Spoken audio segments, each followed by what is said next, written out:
Yeah, Ursa, I think Ursa's fine. I mean, it's not the best against AA a lot of the time, but if you can get the Enrage off before the Chrono, that's even more damage reduction. I just think that damage reduction in general is just so good if you can get it off in time for like a big wombo combo. Hmm. I mean, you can't ban every here. There's so many position ones that can take advantage of cleave, right? So Yeah, for sure. I think having a hero that is maybe a little bit more active is nice because Magnus, even if you're playing it in like the mid or offlane position, it doesn't really matter where you're playing it. It results in you not having heroes that can actually do stuff because he really needs like a blink dagger before he can do things. And that's kind of a late timing to wait for. So something like a Jug, I think, that's a big reason why Jug just seems really nice. If you have some follow up for like a Sven stun, and you know the lane is really strong, then Sven is good as well. Like so with the Ench, I think Sven would be perfectly viable, just because like Sven plus Ench can actually dumpster so hard that Sven will be strong in the early game. Oh, never mind, they go with the Ursa. Well, there's the Ursa. Very nice. But black and yellow still have the off-lane option to go for here, and instead they step to the 4 position Mirana grab. Obviously, good to have against your Enchantress to instant delete the creep, and she's very elusive and going to be hard to catch for the likes of your Magnus and your Ursa here. But yeah, they still have the offlane option, and you know you're going against this melee core now, so I'm curious what that's going to be. 5 seconds remaining. It's gonna be Pudge Dakota coming out here. yeah, Pudge is still available. Shockingly, has not been banned. I cannot believe it, actually. The question from my side, other than the Chrono, what do you have to set up the arrow right now for black and yellow? Typically, you'll see some sort of a Shadow Demon type. Obviously, Mirana, I assume, is the position 4, but we've seen it position... no, it's basically just position 4. So you'd need like a mid or the offlane with some sort of a stun. Likely will be that offlane. Bristle's still available as well. Not exactly a stun, but just a high-value target, which, again, for black and yellow, they have the AA, so maybe you don't have to worry about... maybe that's enough for you to be able to pick it. I mean, it's nice to have like this front liner with a Void as well. You want somebody that can tank up the damage a bit before he comes in with that Chrono. That's true. That's true. Both sides actually looking for somebody to go in first, and they both have really great counter initiation. You have the RP and then the Chronosphere, so this is going to be a very team fight heavy game. All right, more team fight with the tree ult plus more sustain and healing to pair with the Enchantress, so some decent survivability there. RP and tree root. Tree root sets up for an easier RP. You know, lots of fun little synergy bits there for sure. This has got to be abusable though. Like, you know, this is... Well, actually, we don't really know where the tree is going. I would imagine it's going to be an Ocean 4 Ench, just because I know that's what a lot of people are playing this Ench in, is the 4 position. But like Tree Ursa is fairly punishable, I would say. Like, you could pick some offlaners that deal really well with both of these heroes. Like Razor wouldn't be so bad. The only thing is it's kind of crappy with the Mirana because you don't have any actual setup for her. But I don't see how you would deal with like a Razor in the lane. Even something like a Puck, even though people don't consider this hero good in the offlane, like, you're just never ever going to pressure any of these like ranged heroes. Dire team ban. Ooh, did receive a couple of bans before, but the Invoker finds his way through, and Esk is going to be playing it. Well, they got that wombo combo now.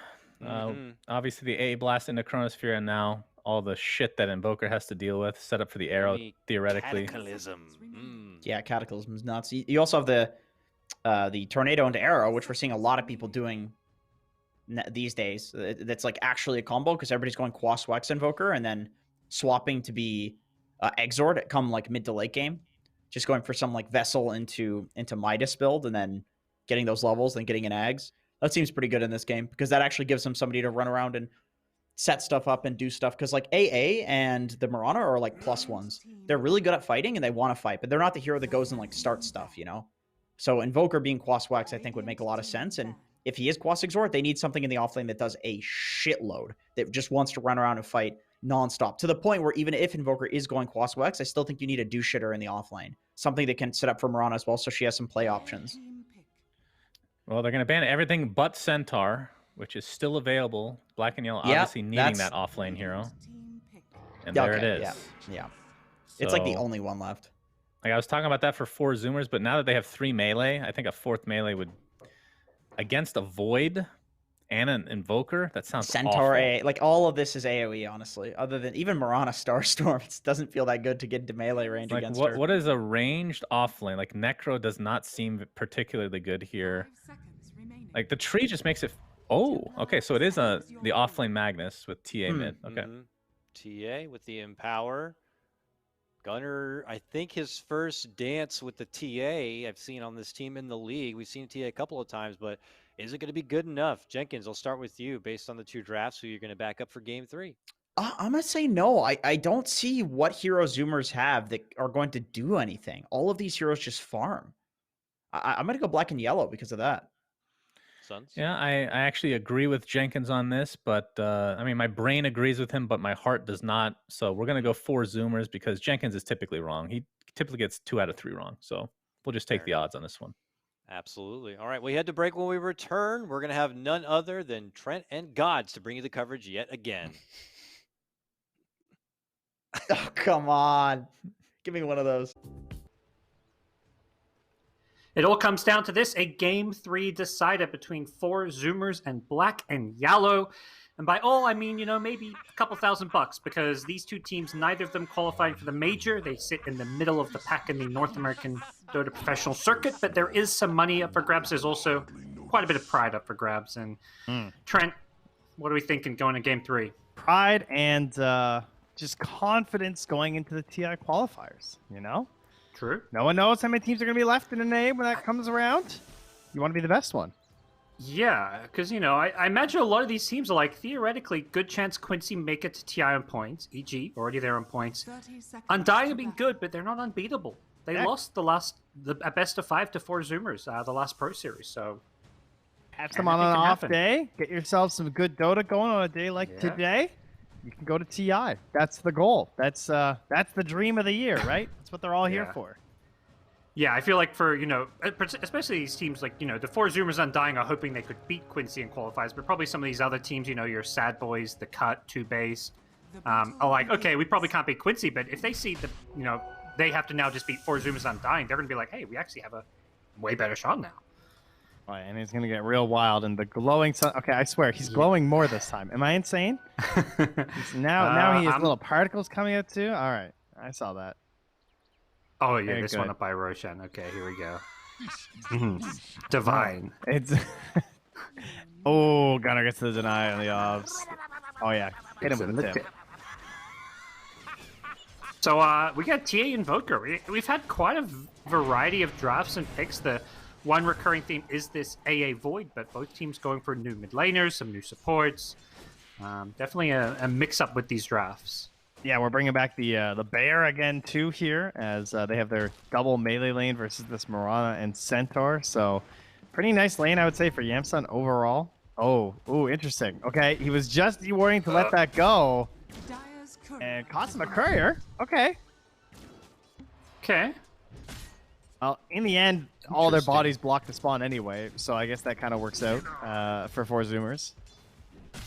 Yeah, for now. We'll see if they can continue blocking that one, but yeah, interesting start to that bottom lane. Over in top, Jubei trying to do what he can to help Envy out. We've seen Envy, both games have a bit of a rough laning stage, but then bounce back. Brax and Ocean laning stage has looked really solid. Yeah, especially the way that Brax takes over very early so that Ocean can maneuver. Like, it seems to be a bit of a trend that they give him heroes that have a really strong matchup. And, whether intentional or not, maybe it just comes down to Envy's hero pool as well, where he doesn't necessarily play the strongest laners. He wants that late game potential. Brax being able to dominate and free up Ocean is just so nice. Yeah, 2 games of Void and a Spectre. Definitely not heroes known for their laning, but we'll see if things go any better. So far, the lane's gone fine for him. He's, 7 CS, couple denies. He's not losing his lane per se. We're going to see how things progress for him. And there's not really much kill threat from a Magnus Enchantress, I feel. Okay, that invented weapon is actually awful. I always hear Lyrical complain about it every time it happens. He's like, oh, the invented weapon, but like, man, it lasts forever. And like, Jubei just lost his whole tango. Yeah, it's rough. I hate these guys. It's like, you actually can't tango when you have this debuff. Don't do it, Jubei. Yes, they are very good at killing your creep wave, though. That's the one redeeming factor. That is true. Yes, the Vools. They got strength. What is the biological difference between a vul and a ghoul?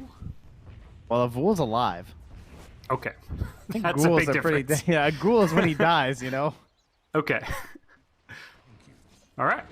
Good. Glad we got that one sorted Don't out. even have to call slacks. I mean, I got it. I got it on lock. Usually I'm looking for the Mirana to be the one to get the courier kills here, but some nice micro there from Sammy Boy, sending it back home nice and safe. Yamsa being bullied does not want to burn a leap charge here, and will successfully keep it. Well done. So TA having a very good time in this mid lane so far, CS-wise. So that's kind of to be expected. Invoker's, you know, throwing out some tornadoes, some EMPs early to burn Gunner's mana, but Esk just looking to make sure he gets his own CS, which he's done a good job of so far. There's just like, just hitting creeps. He is not concerned at all about harassing this Quaswex Invoker. Now he'll get with a couple of them, but I feel like there was some free harassing, and he's just like, I really don't care. He's going to reach in anyways. Exactly. What's the point? And he wants to farm that creep wave as soon as possible so he can go back and also farm his neutrals. Farms a small camp, grabs a bounty room, might stack the ancients along the way. Oh, no, not going to stack. I guess he wants to be there in time for the water rune, but... Well, you know what? That worked out for him. Oh, it didn't. No, oh my god. He lost the right-click battle, yeah. He might get a kill out of it. Yeah, he'll take that, I think. With it being first blood as well. Ouch, that wasn't worth it. Yeah. If he needed the regen, he might be feeling a little rough. I mean, like you say, first blood, so... He does not need the regen, and he gets a first blood. Meanwhile, 5 stacks of Fury Swipes there on 0, so it takes a heavy hit from Sammy Boys. They want to try and get some control back on this creep wave, and it's going to wind up in a pretty favorable spot for them now, with no camp being there again. Actually, pressure 0 is the question. 2 points in the leech seed. You'd love to go for something here. Oh, yeah, they're going. Oh, nope, nope. They don't know. Ah, they want it so bad. No, they're just going to focus on controlling the wave for now. All right, they throw out the Nature's Grasp. Sammy Boy gets arrowed, though. But he's just going to keep turning and fighting. Finds the Mirana instead, but Mirana has the leap charges. Yeah, and meanwhile, Brax alone, as per usual, which means Ocean is inside the Dire Jungle, has a Hellbear, and maybe thinking about some sort of a play mid. Esk's mana's getting low, but tough hero to punish, the Invoker. Brax has a hood, by the way. Just casually, 5 minutes in. Oh, I like that. It's a really good hood game. Holy moly. They're like all magic damage, actually. Oh, yeah. Mid lane, they've gone in on Esk here. They've got the creep wraparound from the tower, so Esk can't run the direction he would like to. He was running right into a trap, which wasn't even needed. Great setup for Zoomers. I didn't see what happened on the... I mean, they had a sentry anyway, but his Ghostwalk was on CD, too. Now, Juve actually just walks into Ocean.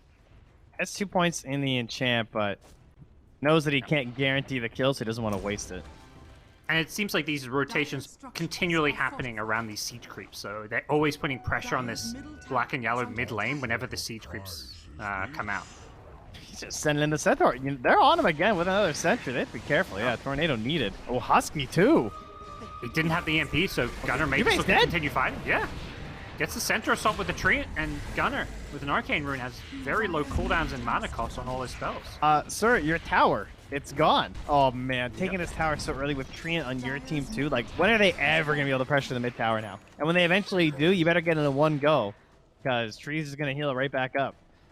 And so much of this goes back to what you said earlier with Brax, how he just, once he gets this good start, he just plays the lane by himself. He goes for these early sustain items. This game, the hood. Other games, you know, it's like a, I guess he had the fast hood and pipe last game on Underlord. He plays these tanky heroes that just sustain themselves. Feels like the AA is being punished, you know? This is not a Undying or a Witch Doctor where you can, like, threaten kills very easily. You don't have the damage in the first 3 levels. I mean, I guess you could argue the same thing, the Void. Like, it's not just the AA. For sure. Like, if this was an AA with a Wraith King, I think you'd be like, okay, they've got some real kill threat, but... Yeah, you need Void your not wombo bringing much to the combos. table. And hey, look, Ocean's here, guys. Hello. Looking for another tower. Faking the RP, gonna force Envy to time walk out. He time dilates as well, so they know where he is. They've got the tree, who can just go over the trees, and they will probably... Oh, doesn't have mana for an RP. Instead goes for the Shockwave. 1 or 2 more right clicks. MB's got a time walk though. He's leveled it up to level 3, so good news is he can get out of there okay. And Yamson's just trying to take out the creeps here. They want to defend this tower, but they've got to be a little bit careful. A little bit awkward. We're all just kind of hanging out up here. No one's casting the big spells. Okay. Envy's almost 6. Stampede? I think he was just... I don't mean, know. He looked okay bottom. He must just be did. worried about the stacks he had, maybe. It was a level 1 Earthshock slow, that, so it wasn't anything crazy. All right, well, they put the fear into everyone, including us. And Ocean just dies. All right, cool. Level 3 Starstorm. I don't think he expected that. A lot of former Moranas actually level up Arrow over Starstorm. Yeah, I really like it versus the Ench, too. I mean, obviously, you might have to burn the arrow a couple times on creep, so it's got, like, double value going this build. Yep. Oh, Sammy boy, though. This would be a huge kill, but... Seeing Rage off, blocking a lot of this damage. Esk. And no one's It's TP. a Ghost Walk slow. Okay, I was like, what's he going to invoke to? And that is Is this the, one way to go about it. Is this just, like, lower against morale to kill him like this? Like... I mean, I guess the slow. I mean, if he might have just walked away with the face boots if not for the Ghost Walk slow. If anyone TP'd there, Radiant's bottom tower is it under feels like he might have lived. Like, even Ench running up with heal level 1 might have been enough there. I guess all his spells were on cooldown because he'd used Tornado, EMP, and Cold Snap. Yeah, I don't think he had anything left in the tank. Yeah, so it was either he right clicks and he gets away. He may get away with fate. It was probably actually the best thing he could do. So, but also demoralizing. So you know, yeah, it's double value. The offensive Ghost Walk. I mean, you often see that in mid game when you've got the super high movement speed. But These are the things we needed before tips. You know, it was stuff like that. ISSI still drops items, and he could tip people, but you know, where's the fun in that? Well, we saw this last game. Sammy going for the early Roshan with the Ursa as the max out Fury swipe. So this will be a pretty straightforward Rosh. Oh, if they finish it fast enough, they can have a pre 20-minute Aghanim's shard. But go! It's not gonna happen. Well, it depends on the Rosh respawn time, right? Yeah, it's still possible. Yeah, it can happen. Oh, Roshan again. There's the Starstorm. I'm sure he's seen this Mirana who keeps double Starstorming him and probably thinking about things like hoods and fluffy hats here. Oh yeah, the fluffy hats are definitely coming out. It's getting a little bit chilly for the Ench, I think. Yeah. It's early medallion, obviously nice, but not doing a whole lot for Ench's survivability. But there we go. They've got an Aegis, and this is, you know, kind of all before some of these heroes have even come online. Like Ursa's just rocking the phase boots. TA only now has the Desolator coming out, so it feels like 4 Zoomers are getting a big lead before they even get scary. Yeah, and I wonder what's our game plan here for black and yellow. So you deso into blink so that you can farm up because you're not really that pressured on taking fights right now because it's not like black and yellow are going to pressure anything at all. They're not going to be hitting any more of your towers, I don't think. Like, they got the bottom one, but I don't think they should get mid or top. And then you probably just play for second Rosh's Zoomers and go high ground with BKB on TA. And the difference between this game and game 1 is it feels like Zoomers do have those good building hitters now. Yeah, at least decent enough.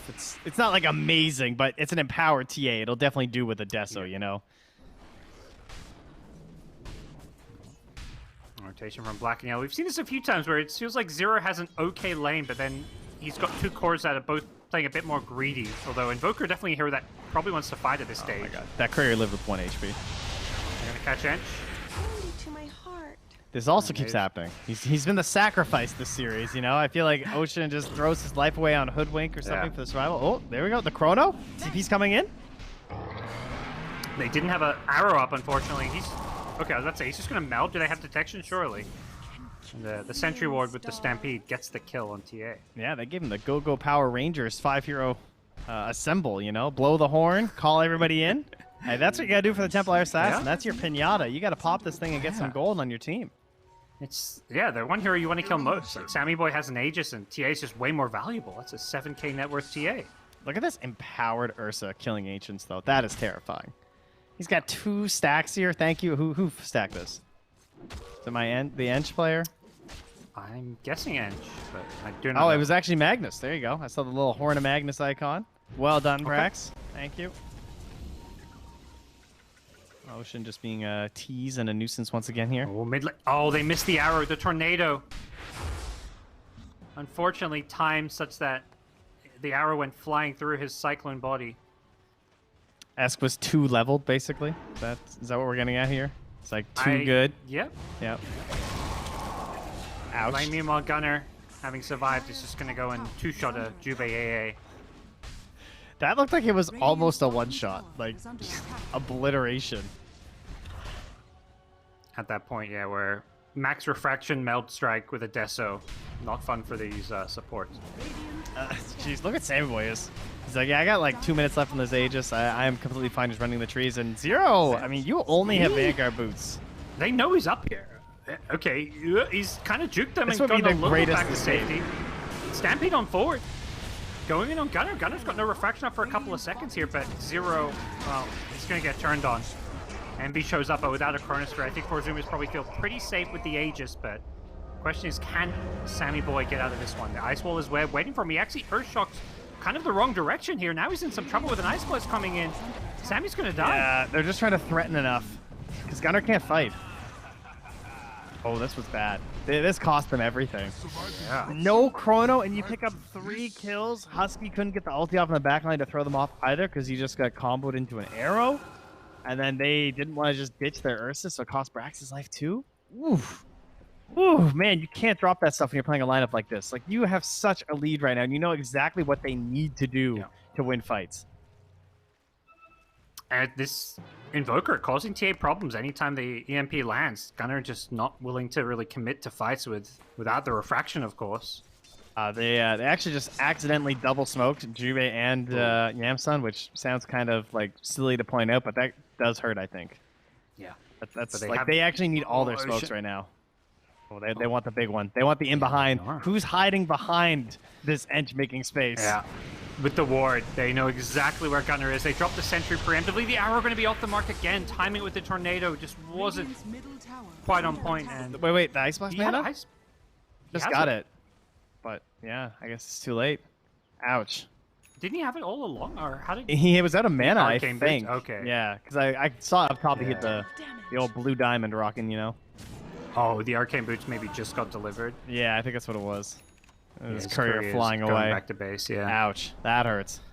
And again, yeah, the tornado arrow not an easy combo to time, for sure. But unfortunately, that's twice now where they've maybe missed a kill on TA because of it. And now I think Brax is probably just going to finish this tower. Ocean, again, man, his team now would be so funny. Sammy Boy? Oh, nice. He's going in for a Jube kill. He's kind of dived into 3 heroes, and Jube going to get kept alive by the Stampede, and they'll turn this. Sammy Boy on the feature. That one deserves a tip, that's for sure. Yeah, that was like maxed out living armor too, by the way, and still just going down. And I feel like we've seen this a bit in the last 2 games, even the game they won, where things will be going really good, and Sammy Boy just has a bit of a bad death like that. Suns fan always points it out, and then I'm like, he doesn't do it that often, and then every time without fail, he does it. He can't help himself. All right, nice taunt. Ooh, finally an RP. Gunner's online now, and he's wrecking these heroes around this outpost. They've taken the outpost, and 4 Zoomers are starting to have things click a bit better for them now. Invisibility. Yeah, and 140 until our potential Roche here. So we just need to roll a 2-minuter or less. We'll have the early shard. That's what Sammy Boy's waiting for. All right, Sammy Boy, hit him with the inhibit. Oh, he got chronoed. Leap to line up the arrow. Looking for the Starstorm with the arrow, and they can take out Sammy Boy. That's basically an insta-death on respawn for him. 4 Zoomers want to punish it.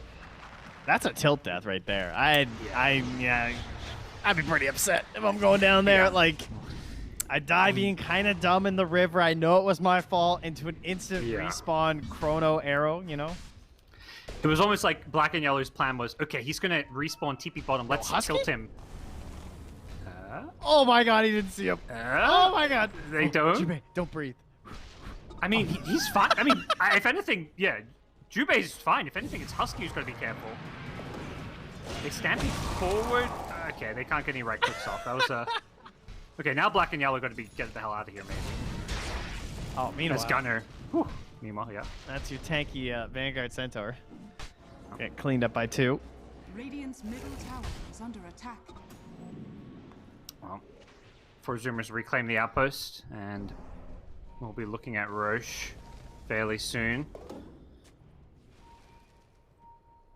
I think at this point the team's got to be telling Sammy, just play at the Ancients, play an L triangle. Like maybe you want to go bottom and there's farm there. Let's just like we're ahead. Let's just play it safe.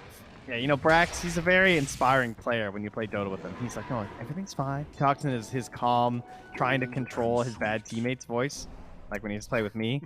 So, guys, it's okay. Look, I'm going to empower you. You're going to hit some creeps. You're going to get huge. He'd be a good gym buddy, you know? He'd be spotting you. He'd be like, wow, biceps are looking great today. You don't need surgery like Jenkins. Oh, everybody needs a Brax in their life, is what I'm hearing. That is definitely true.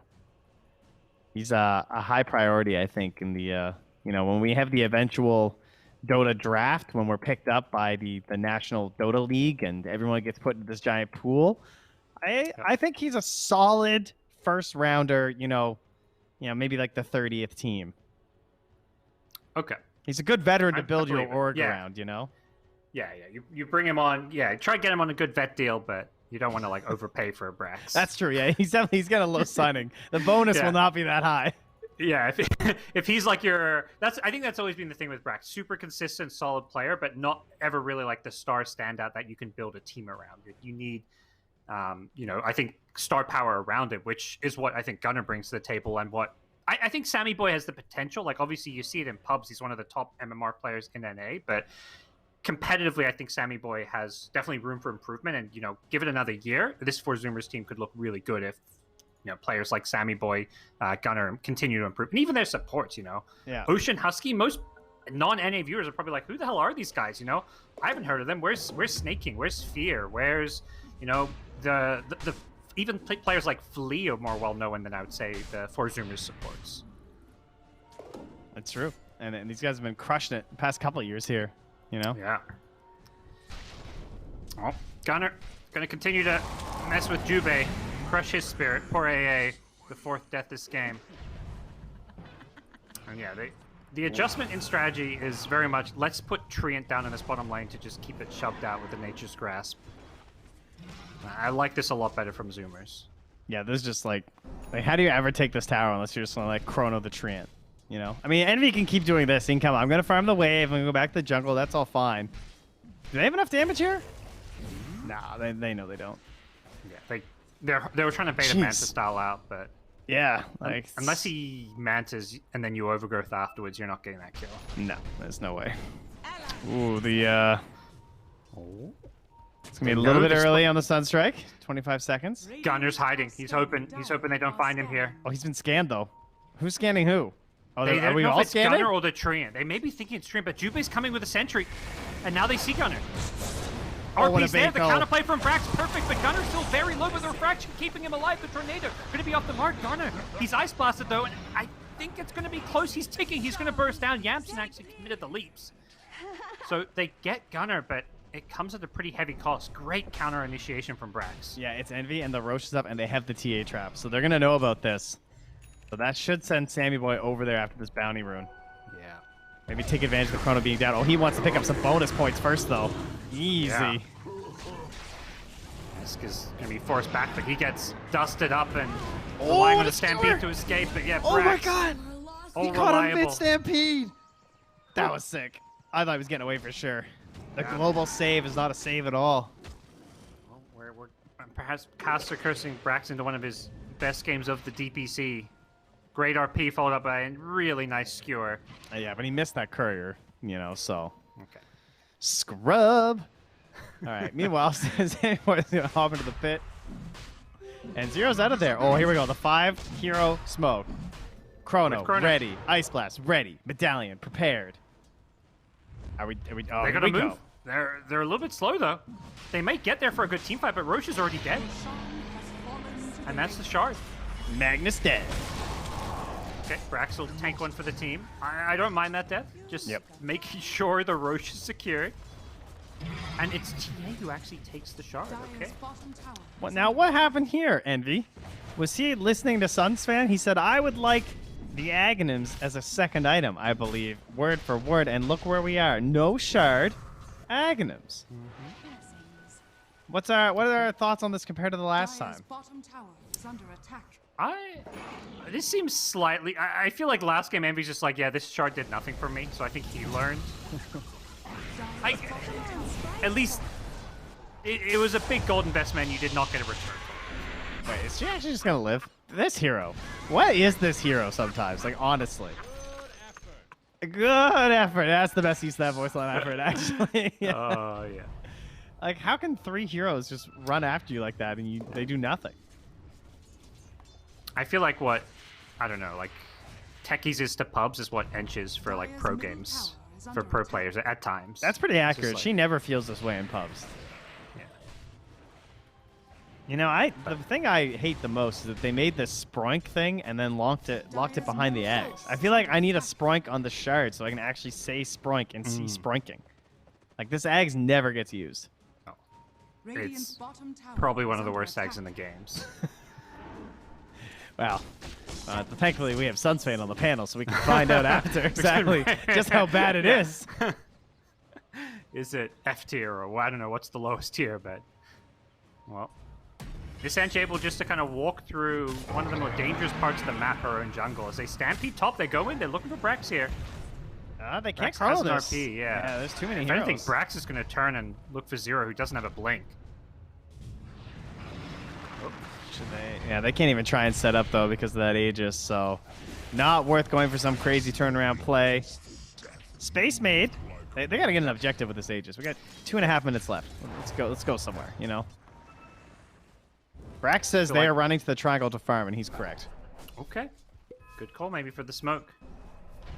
A lot more being invested in Gunner this game. He's getting the shard, the Aegis, has an Axe queued up now himself. I mean, this was their timing, right? Get the BKB and hit high ground with second Roche, so get to the high ground. And we also game 1. This Void can turn this game around as we're going to see a Yules into arrow mid. Gets the enrage off, has a BKB and a cheese. At this point, it feels like they're just trying to force a BKB. Oh, he got EMP'd. Brax lost all his mana. He blitzed up that RP. Can they turn and fight this one? But I don't think it's still so tricky. You're fighting into multiple BKBs, and meanwhile, top Ocean got Ench things. I'm just going to go high ground by myself as a 5 position. I think we had an Ench game the other day where he had like almost 5,000 tower damage. That's Yeah, with the Ocean's going for one of enchanted those. creep. He just enchants a melee creep, pops Solar Crest on it, and that creep is just hitting the tower. And just did 1,300 damage. Dire's middle That is like That's the dumbest, actually best insane. thing ever. That you can just do that with Edge. Yeah. It's like, yeah, The you creep's got getting me a 70 couple bonus times damage, yeah. with your Star Storm, but now I'm Edge, baby. Yeah. Needs the fluffy hat still though. That part I do approve of. Oh, is he really going BKB? Yo, let's go. I'm down for this Ench to go full core mode. Has the same net worth as Invoker, basically. And, I mean, very slightly behind Invoker Centaur. The prize is All right, yeah, that's nuts. I actually had not looked at the chart.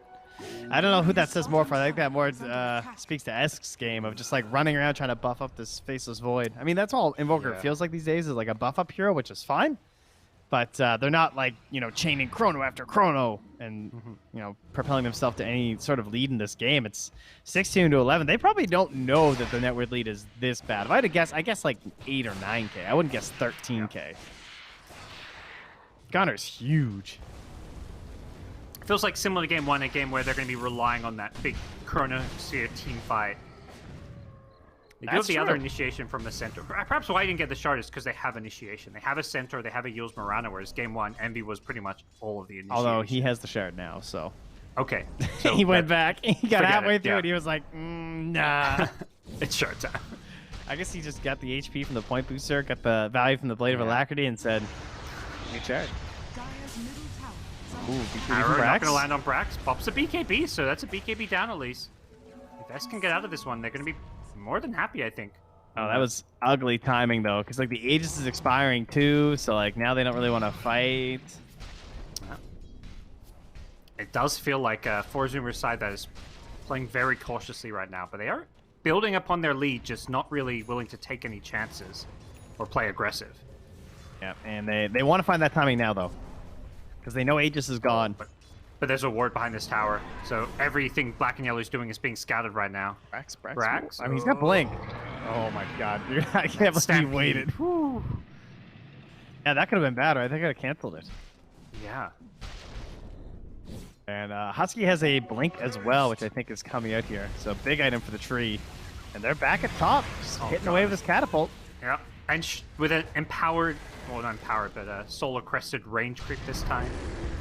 Just mixing it up a little bit. We got an actual fight here, though. Oh, nice Chronosphere. Envy catches out 3, but where's the follow-up damage? They've lost Central already. They'd love to get this Sammy Boy Ursa, but he's going to cheese, but he can't pop it because of the Ice Blast. So they can take that Sammy Boy down and be huge, but without Envy, not sure they can.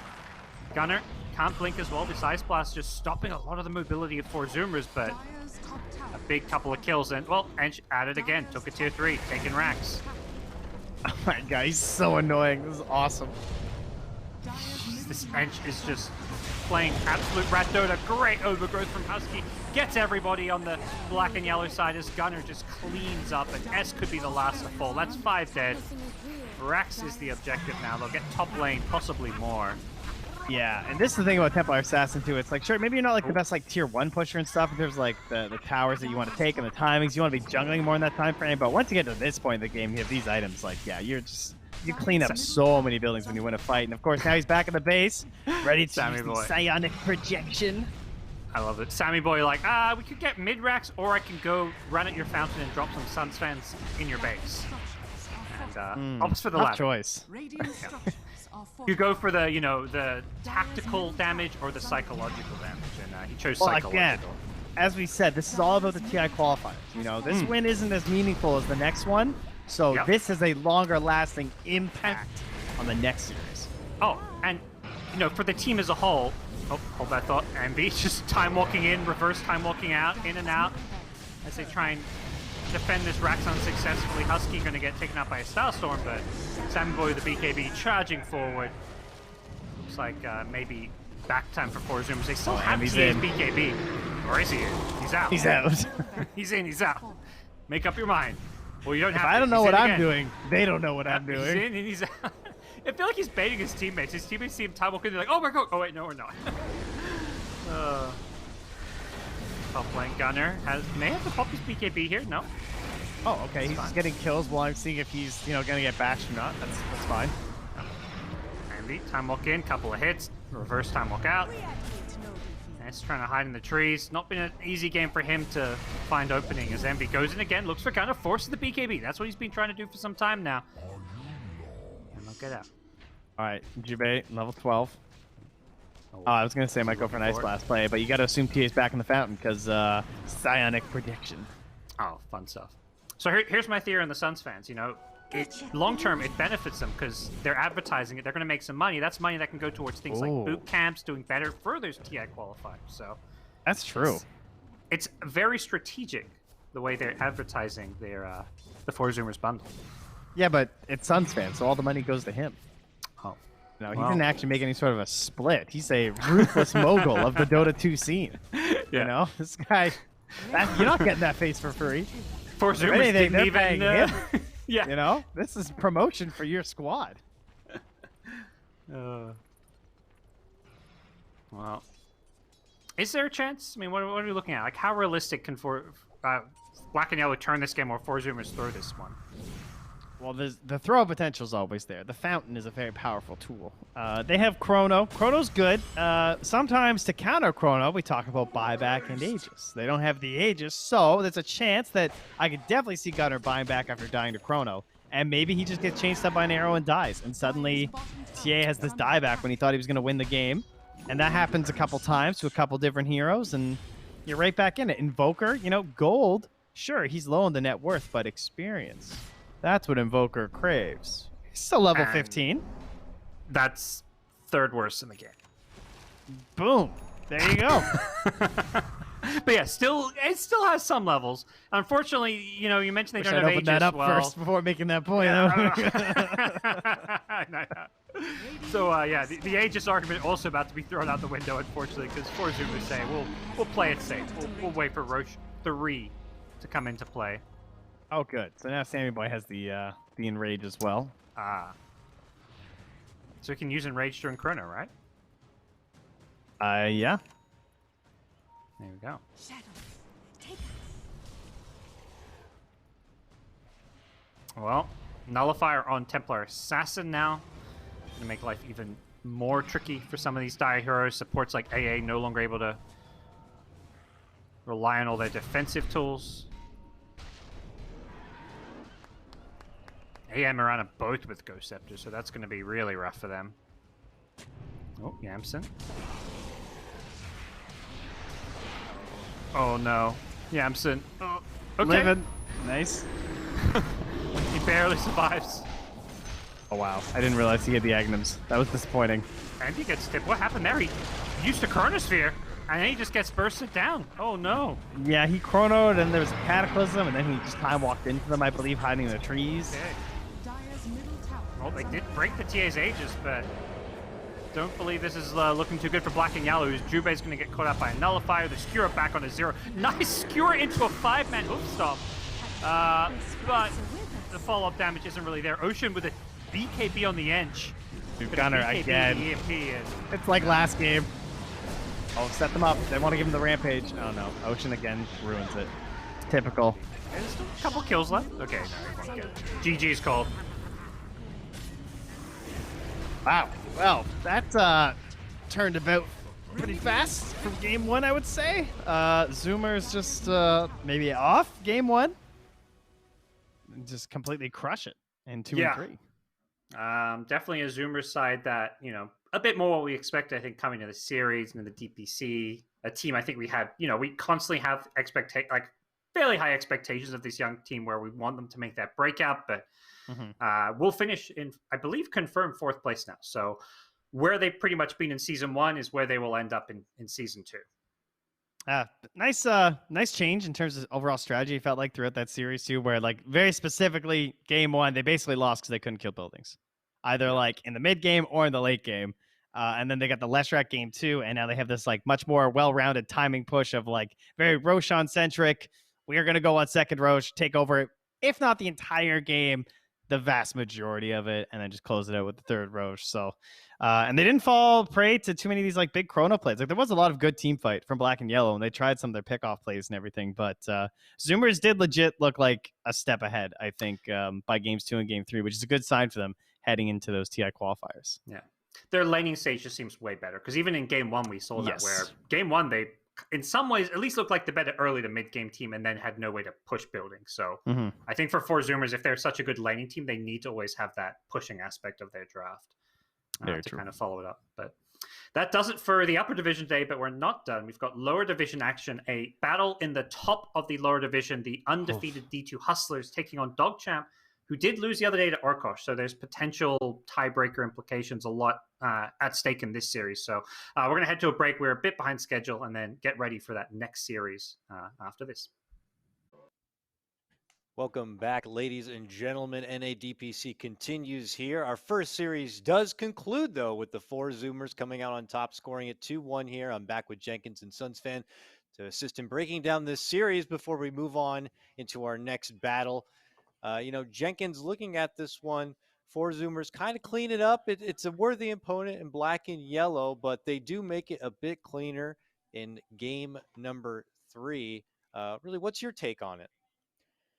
Well, I think it was a relatively even game for a while, so it really wasn't looking that bad for Black and Yellow. Obviously, Zoomers came out ahead in all of the lanes because I think they're just higher caliber laners, number one, and they also picked really good lanes. But the problem was there was something in the mid game where like Zoomers didn't really have any way to fight. They didn't have any way to go on them, and yet they were still getting kills just because they were so far ahead and like high skilling it. But the moment Brax got the Blink Dagger on Magnus, they actually had a way to play the game and a way to take and win team fights, as well as like farm and control the map. So the moment he picked that up, basically the rest of the game was just like a landslide victory, because the only thing that was keeping Black and Yellow still in the game was their ridiculous wombo combo versus a team that had absolutely none with without the mag blink.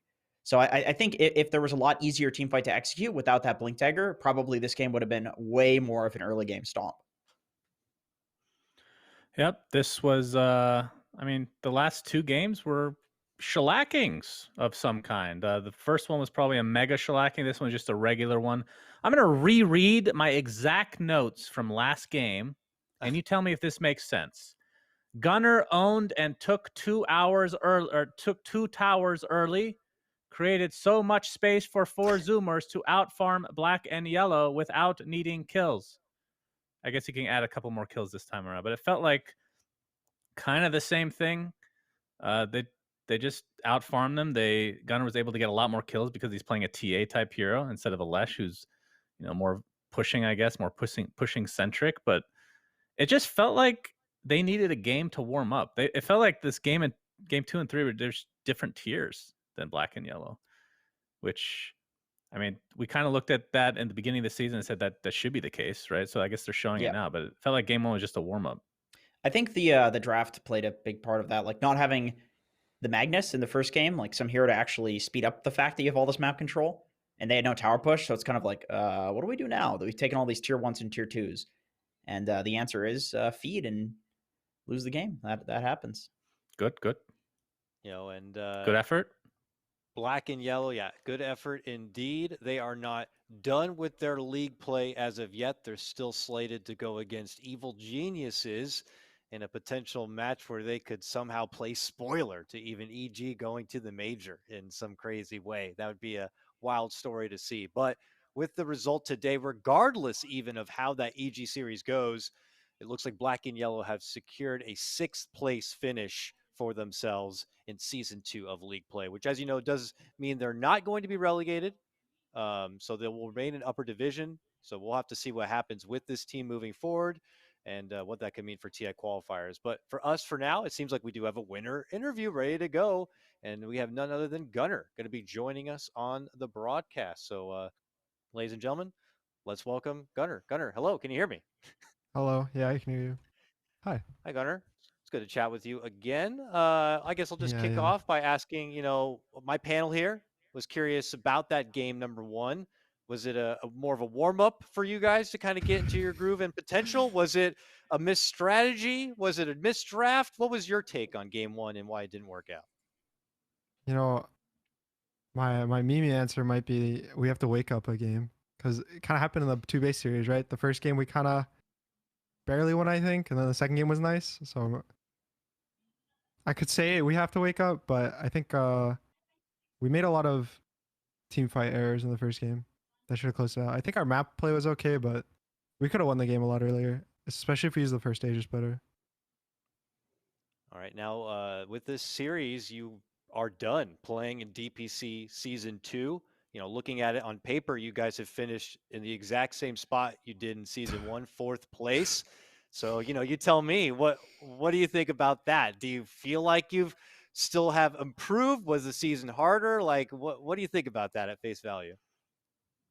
So the worst part for this season was our team had like a down in the middle, right? Like the beginning of the season was good. We were feeling good vibes, and in the middle of the season we had bad vibes. It was bad vibes all around. And now we picked up our vibes, but the important matches are kind of over. So hopefully we sail on good vibes till TI, I guess. That's all that matters now, right? Yeah, absolutely. You can coast on those vibes until the TI qualifiers do show up. Now, I'm going to throw you into the Lion's Den. I have Jenkins here to ask a question. Okay, so he asked some serious questions. That's good, because I only have stupid questions prepared for you. If you hypothetically, please, Dakota, if you hypothetically had a much more rancid, filthy, disgusting, obese-looking picture of Suns fan from Dota Summit 13, would you accept that for your next season's bundle? And do you think it would sell better or worse than the current picture that you're using? There it is. Using that picture? No, a much more obese, disgusting a worse picture. Version. More modern is what he's trying to say. Yeah, exactly. Sorry about that, Suns fan. It's still Suns fan at the end of the day, right? Yeah. Can't hate on him. He's the face right now of our team. So. Oh, come on, get that. Can you consider the Jenkins alternate, as we just saw there, the Ellen DeGenerate version, if you will? Would you like that? That's my dad. I would consider the Jenkins. Okay. That one's considered, but Jenkins would have to talk to our manager for that one, because it'd be a lot of advertisement for him. So that's true. I'd have to pay you, I think, for that. Yeah. Okay. So, if you could have a lifetime supply of any beverage or food, what would you give you the most value? I have this really bad like vice, which is I drink a lot of like juice, like lemonades and like all random juices. I see. So I guess I don't know, like this juice brand I drink, What's the brand? Nantucket Nectars. I don't know. I think it's like East Coast. Wow, I've never heard of that one. That's They're rare. good, That's but a it's rare like one. bad. That's It's a a lot of juice sugar. over I probably there. shouldn't drink it as much. Nantucket nectar. All right. Good calories, Like dude. that. All right. Good All right, Yeah, I gotta watch myself. I have a couple questions. One is not serious. We'll start with the less important serious question. You guys have, I mean, you kind of answered this before in a couple interviews, but since Brax refuses to come on here for some reason, not that we don't love you, Gunnar, but you guys have improved a lot since the first half, I guess, of the DPC. What do you think has Of this changed the season? most? Is it getting Or more? the- Is it getting more familiar with the patch? Yeah, this season specifically. Mm. I mean, I think like your Uh, schedule is easier than it was in the first half, but at the same time, you Yeah. guys are definitely playing better now as well. We had some scuffles, I guess, in our team. Like me and Brax in particular, I guess, had like different ideas of Really? Dota. And the way we were kind of communicating. I think I wasn't communicating my ideas to like the full extent, so I wasn't being like a great teammate. And we had like a big like team meeting and discussion about how we communicate and talk to each other. You know, our feelings. We had to get our feelings out there. It's important. And wow. since then, it's been a lot easier to kind of play as a team. And that happened right after our Undying game, so like the last like 2 weeks or so, which is why I think it's see. been a lot easier to actually play the games. This whole time, I've been available as a life coach. Just throwing that out there. Definitely available. Okay, second, more serious question, even more serious. What spirit animal are you, Gunnar? If you could become a spirit animal, or if you believe in that thing, what are you currently? What spirit animal? Yeah. I Take your time. Just a brain this is a hard buster. one. That's a stupid question. If it's too hard, what is your favorite animal? Well, I'll say my favorite animal probably used to be like monkeys. I think like when I was in like kindergarten or whatever, I really liked monkeys. I think we had to write a poem, and I wrote a poem about monkeys. So maybe monkeys back are then it cool, was dude. monkeys. Yeah, it was a cool poem. I got it on a shirt. Like we all had to do a poem, and we put it on our shirts, and we had to like recite them in front of our class. So you'd Well, be an what- ape. so maybe monkeys? is what you're saying. Well, what kind of I don't monkey know. are we talking here? What kind of monkey? Yeah, like an aggressive the- baboon? Are we talking no, a the gorilla? smaller ones. Chimpanzee? Oh, Pygmy, the, No, little I was pygmy like, monkey. I was Okay. like 6 years old or something. You think I knew about different types of monkeys? I knew there was like monkeys. When you're a kid, and those are big all monkeys. the same, really. You just knew about the Yeah. monkeys on the bed. That's all I knew about. Yeah, All right. Gunnar, we have D2 Hustlers versus Dog Champ coming up. What's That your one's prediction hype. on that This is series hype. before you let you go? Who's taking it before I let you go? so there's the D2 Hustlers gonna go 7-0, right? If they win, that's a hype Mhm. thing. But I don't know. Luki's team needs to get revenge. You know, Dog Champ. They had a rough game 3 last time they played. At least the ending to the game 3. So I think it would be healthy for their team to win their series today. To solve the problems from Sunday. All right. But you think Hustlers are taking it? They have a better record, and it's kind of the thing where if Dog Champ's down, maybe they'll stay down. Hopefully they fight back. If they win game 1, it's gonna be a 2-0. If they lose game 1, who knows? All right. Okay. Fantastic stuff, Gunnar. Thank you so much for hopping on. We do need to get ready and get into that series. So best of luck to you moving forward for whatever happens for TI qualifiers. And channel your extra energy for Lukey there, I guess, in the next Yeah. series. Thank you, Gunnar. All right, thank you. All right. Shouts to Gunnar. catch him on his stream, show him lots of love. I think, gentlemen, we are due, though, to get into a break. We cannot miss the draft for this incredibly hyped series here. Do not go away, folks. We have Team Dog Champ versus D2 Hustlers right around the corner.